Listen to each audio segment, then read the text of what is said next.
Saya rasa macam saya pun dah pergi tu. Kan? Ada Carnival Kejaya, sesiapa nak masuk ke universiti pun boleh pergi. Tapi yang paling best tu boleh bayar saman. Saman banyak kan? Dia 99. Memang clear semua. Macam-macam yang telah pun diperuntukkan untuk semua, untuk kita boleh memeriahkan lagi bagi aspirasi 100 Hari Aspirasi Keluarga Malaysia ini. Kita terus membincangkan berkaitan topik ini. Kita perkenalkan bersama kami di studio secara langsung yang berbahagia Datuk Jamil bin Rakon, Timbalan Ketua Setiausaha Kanan Jabatan Perdana Menteri. Assalamualaikum, Datuk. Waalaikumsalam, Saudara Fadli dan Sofia. Terima kasih meluangkan masa. Ya, Datuk. Seperti mana yang kita pun dah sedia maklum bahawa ini merupakan kali pertama sebenarnya kita sedia maklum 100 Hari Aspirasi Keluarga Malaysia ini diperkenalkan.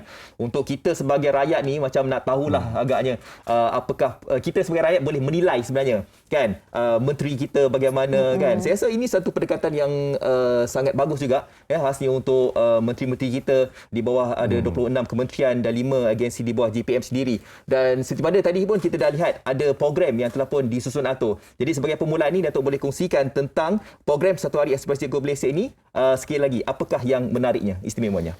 Okey, terima kasih banyak. Dan untuk sebagai maklumat semua sekali aspirasi keluarga Malaysia yang kita akan dilaksanakan mulai 9 hingga 12 bulan ni di KLCC. 9 pagi sampai pukul 10 malam. Pagi sampai malam malam. Jadi hari-hari 4 hari itu banyak perkara akan dibuat.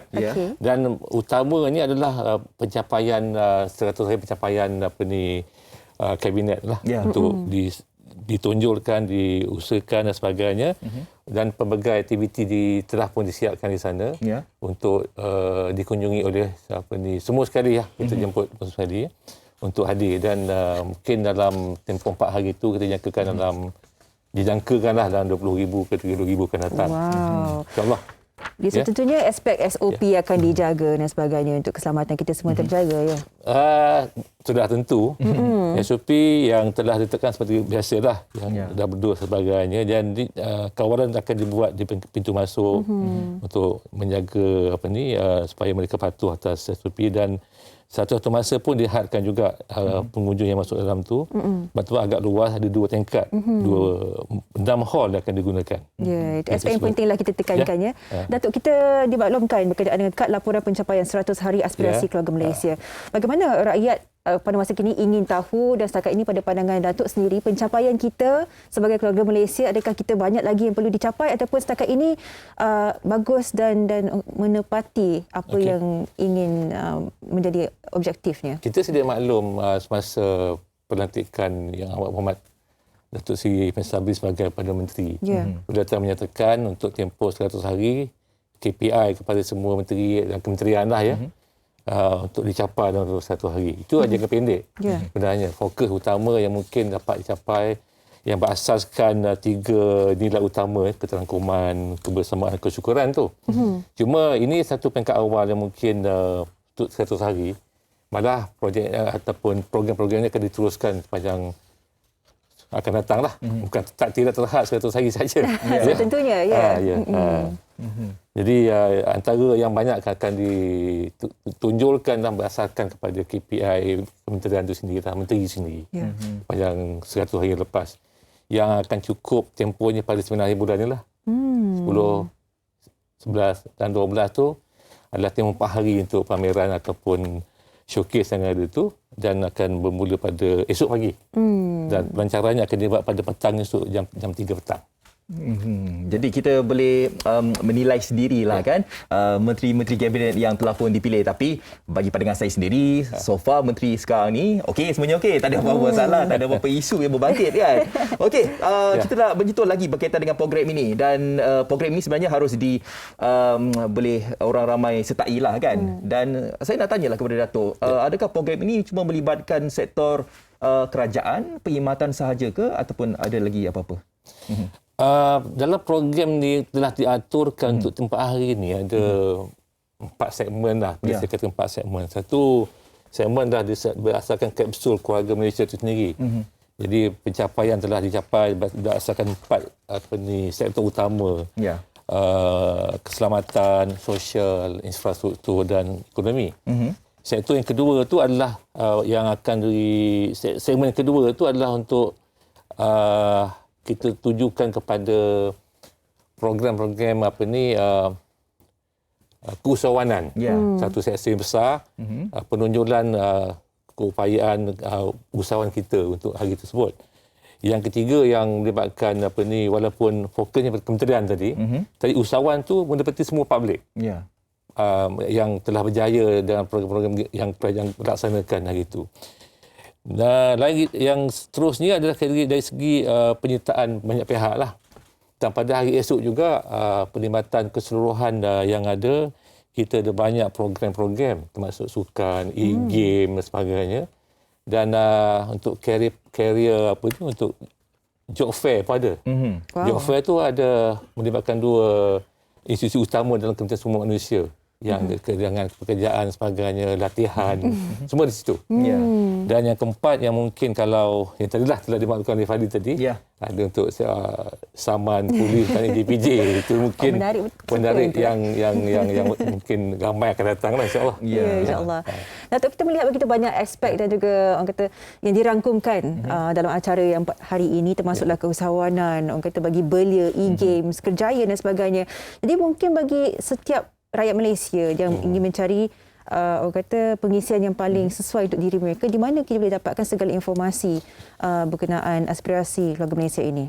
Dari segi pemakluman yang ada, saya rasa kita dah maklumkan pada banyaklah setiap 2 minggu lepas di media, di billboard dan sebagainya, pada elektronik ataupun cetak dan sebagainya, kita dah keluarkan, even dalam TV kita dah keluarkan bahawa maklumat tersebut ada. Kita nyatakan dalam laman-laman sosial keluarga Malaysia dan juga portal kementerian. Dan itu semua dah jelaskan. Malah kalau kita berhasrat untuk mendapat maklumat tentang satu kementerian tu, dalam sosial mereka telah ada. Dan untuk tujuan tersebut, bagi tujuan untuk esok ni memang semua kementerian akan menupukan ke arah tu. Maklumat dan sebagainya boleh diperoleh dalam Facebook, Twitter, IG semua ada. IG Keluarga Malaysia akan dapat semua makluman itu. Baik. Okey, sebab sekarang ni semua di hujung jari Betul. kan. Dan di Malaysia hari ni pun kami kongsikan ni supaya anda yang mana tengok ni boleh pergi nanti. Bermula esok kan Datuk 4 Esok pagi. pelancaran. Esok pagi dah mula dah 4 hari. Ini dia 9 hingga 12 Disember di KLCC. Okey, Datuk, ini mungkin soalan terakhir daripada saya. Kita tahu bahawa 100 hari keluarga Malaysia ni ataupun aspirasi keluarga Malaysia ini dianya melibatkan banyak juga kementerian. Dan khususnya Datuk mewakili JPM sendiri. Bagaimana nak hubung kait antara 100 hari keluarga Malaysia ini dan juga JPM ini sendiri? Di Jabatan Perdana Menteri ni agak unik lah pada saya lah, sebab kita ada lima menteri yang meliputi 5 sektor utama kan. Jadi perkara ini mungkin berbeza dengan kementerian lain yang ada fokus ke perumahan saja. Di bawah JPM ada 5 menteri yang in charge.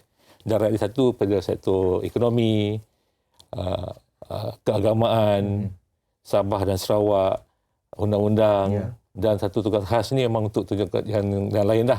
Contohnya macam aktiviti di bawah Angkatan Pertahanan Awam dan sebagainya. Jadi fokus yang di JPM sendiri pada saya adalah meliputi keseluruhan yang tidak diliputi oleh kementerian-kementerian lain.